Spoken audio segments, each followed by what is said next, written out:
For you, psychiatrists, draining the life out of someone and then pretending to be concerned by their response is one of the most disoriented forms of manipulation there is.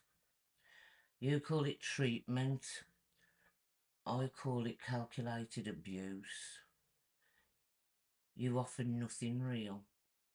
No listening without judgment. No respect for my history.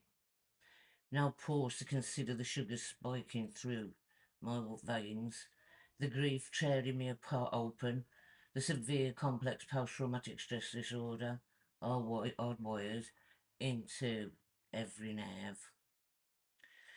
Instead, you provoke quietly, relentlessly, deliberately, dismiss my need, invalidate my pain, apply pressure until my nervous system collapses.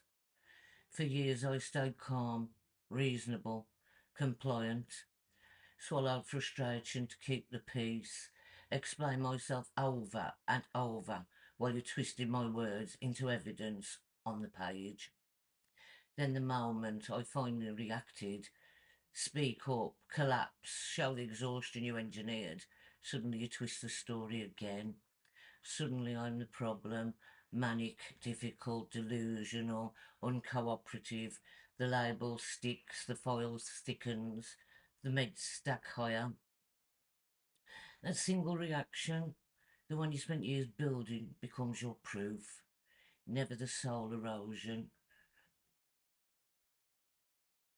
never the hypoglycemia you refuse to stabilise, never the risperidone that dropped me twice, left me floating above my own body, chest on fire, death so close I could taste it. Never the abilifier that kept me sick for 5 months, convinced I was dying while my father slipped away and my husband James was abused in jail. Never the complicated grief over the loss of my firstborn son, or the severe complex post-traumatic stress disorder that turns every trigger into combat. You admit the context, erase the years I tried to communicate with respect, zoom in on my breaking point and pretend the harm that caused it never happened. This is how manipulation hides in plain sight, by turning survival into guilt, by making me question whether I'm too sensitive, too reactive, too much. That self-doubt is not accidental. It's the entire point. A psychiatrist who keeps a patient doubting their own reality can evade accountability forever. But here is the truth you cannot rewrite. Reacting to mistreatment does not make me bipolar. Defending myself after being drained does not make me bipolar. Protecting my mental health does not make me bipolar. What is profoundly unhealthy is harming someone repeatedly through neglect, misdiagnosis, forced medication that nearly kills, and then punishing them for finally showing the damage. I am not crazy for being affected. I am human. The moment I recognised this pattern for what it was, I stopped carrying blame that was never mine.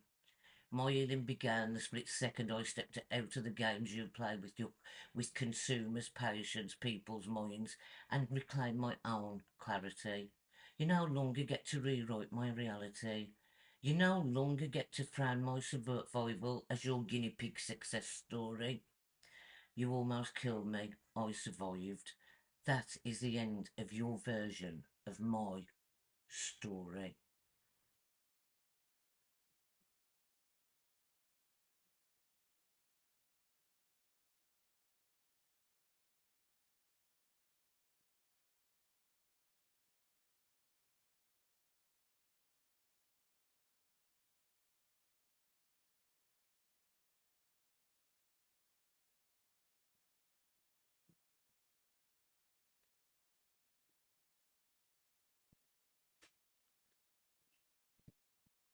This brilliant device keeps your home cool in summer.